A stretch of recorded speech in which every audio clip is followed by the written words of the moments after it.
अटक करा, अटक करा, अटक करा. अरे चोर आयुक्तच करायचं काय?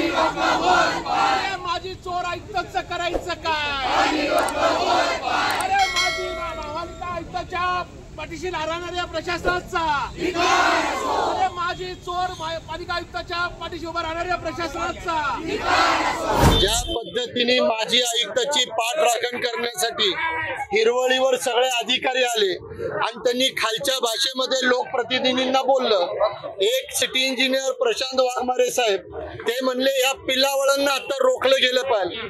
त्याच वाघमारे साहेबांचे बेकायदेशीर बांधकाम आंबेगावला 72 कोटी रुपयाचं बेकायदेशीर बांधकाम पाडलं.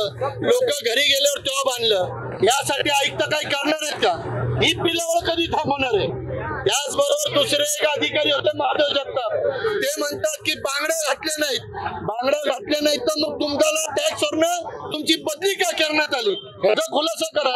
माझं एकच सांगणं आहे की लोकप्रतिनिधी तुमच्या दालना केल्यानंतर एक माजी आयुक्त घरातले बंगल्यातल्या गोष्टी चोरीला गेल्यावर सुमोठं तुम्ही गुन्हा दाखल करायला पाहिजे होता. तुम्ही नवीन आहात आम्ही समजू शकतो, पण ते जुने अधिकारी जे तिथं होते त्यांनी सांगायला पाहिजे होतं की तुम्ही या दालनात बसा, मी आयुक्ताला आणतो. तुम्ही त्या लोकप्रतिनिधीला खाली मांडी घालून बसला असताना सुद्धा एकाही शब्दांनी बोलले नाही तुम्ही माझ्या दालनात चला. पण एक हात असा ठेवून गुंडात तुम्ही, ही तुमची ध्येयबोली, ही ध्येयबोली. एका लोकप्रतिनिधी बरोबर 10 वर्ष नगरसेवक, 4 वेळा विधानसभा लढतो, तुम्ही ह्या पद्धतीने गुंड म्हणणार? तुम्ही मराठी बोलता आम्हाला त्याचा अभिमान आहे, पण तुम्ही मराठीमध्ये आम्हाला गुंड बोललात त्याचा आम्हाला राग आहे. आणि ज्या अधिकारी खाली येऊन बोलत होते त्या सगळ्यांना आमचं, ते पृथ्वीराज म्हणून अतिरिक्त ऐकतोय भारतीय जनता पक्षाच्या आमदाराला 500 कोटीचं टेंडर मिळावं म्हणून सगळ्या अटी शर्ती बदलल्या. तो अतिरिक्त म्हणतो आता काही नाही नगरसेवक बिजसेवक, आता फक्त प्रशासन. एवढी मस्ती तुम्हाला, एवढी मस्ती आहे तुम्हाला. आणि परत एकदा सांगतो या महानगरपालिकेमध्ये खरात म्हणून एक आहे भारतीय जनता पक्षाची महिला नगरसेविका काळेताई, त्यांनी मारलं, चष्मा फुटला दालनामध्ये HODच्या समोर. त्यांनी तक्रार द्यायचा प्रयत्न केला, त्यांनी दाखल, पण त्याच्यावर अजूनपर्यंत तुम्ही कारवाई नाही. 353 नाही. परत दुसरा योगेश कदम म्हणून महिला या अधिकाऱ्यांना त्रास देतो, त्याच्यावर ओमकार कदम, त्याच्यावर तुम्ही काय केलं? तर फक्त महानगरपालिकेमध्ये येण्याची बंदी केली. मग 353 काय फक्त विरोधकांना वापरणं त्यांना थांबवण्यासाठी? आमची मागणी आहे 353 तुम्ही मागे घेतलं पाहिजे आणि लागलीच घेतलं पाहिजे.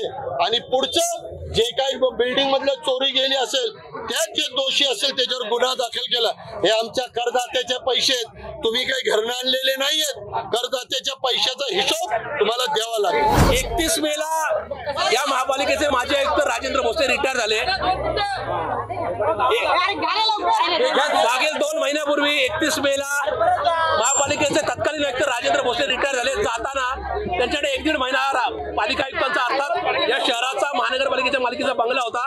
जाताना त्यांनी या बंगल्यातली चोरी केलेली आहे. डायनिंग टेबल, झुंबर, सगळ्या महत्वाच्या वस्तू, टीव्ही, त्याचबरोबर AC सगळं चोरून नेलेलं आहे.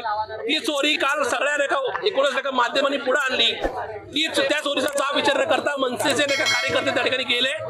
एकीकडे महापालिका आयुक्तांची चोरी दडपण्याचा प्रकार महापालिका प्रशासनाने केला आणि पुण्याची एक वेगळी संस्कृती ज्याच्यामध्ये सगळे राजकीय पक्ष आणि प्रशासन एकत्र काम करतं. पण दुर्दैवाने अशा प्रकारे राजकीय मंडळींना टार्गेट करायचं काम झालं. त्याच्यामुळं या महापालिकेच्या विरोधात आम्ही या ठिकाणी आंदोलन केले.